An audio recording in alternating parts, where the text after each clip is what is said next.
But we will start with 5 minutes each. The first candidate will be Ken Darga. Thank you very much. Thank you to those of you who organized this forum, and also to all of you who are attending. Some of you are probably here to listen to the Republican candidates. You might not expect to hear much of interest from a Democrat. But if you've been to my website, you know that I am a moderate Democrat. I believe that the next congressman from the 8th District should represent the entire district, not just Democrats, not just Republicans. Everyone has important interests and concerns that should be addressed, and I believe that the two parties should work together to address those concerns. I have some economic strategies that you don't hear from conventional Democrats or conventional Republicans that have appeal across the entire political spectrum. I am an economist.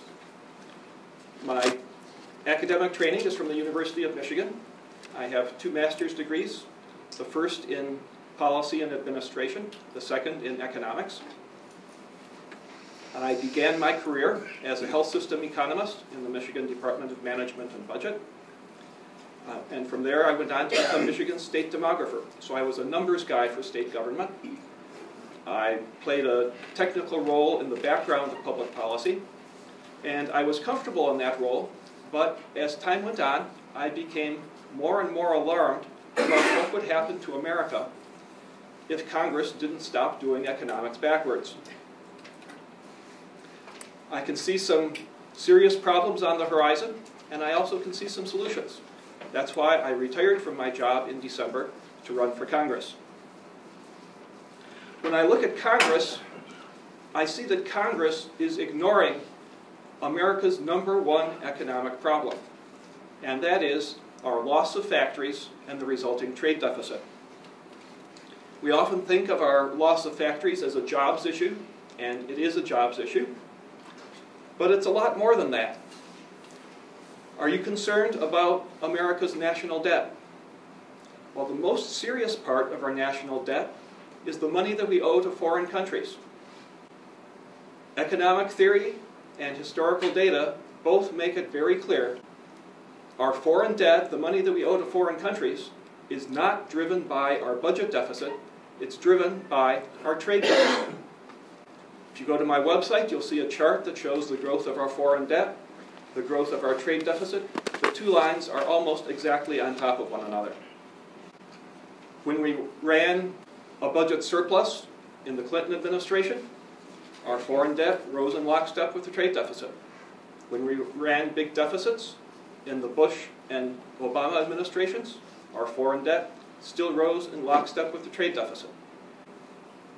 No matter how much Congress cuts budgets, that's not going to affect our foreign debt. The only way to reduce our foreign debt is to bring back our factories, produce more, and import less. But the national debt isn't the most serious implication of our loss of factories.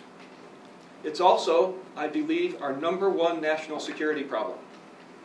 Someday there's going to be an international crisis that results in our factories being converted to military purposes like they were in World War II.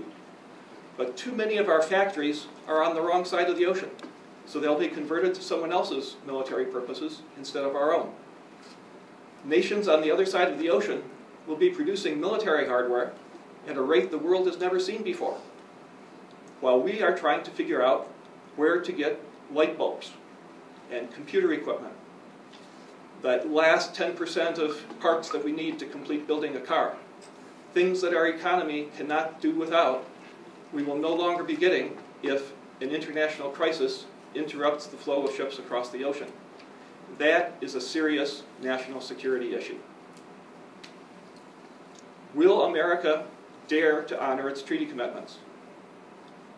Will we be able to protect our interests around the world? Will we even be able to protect our borders?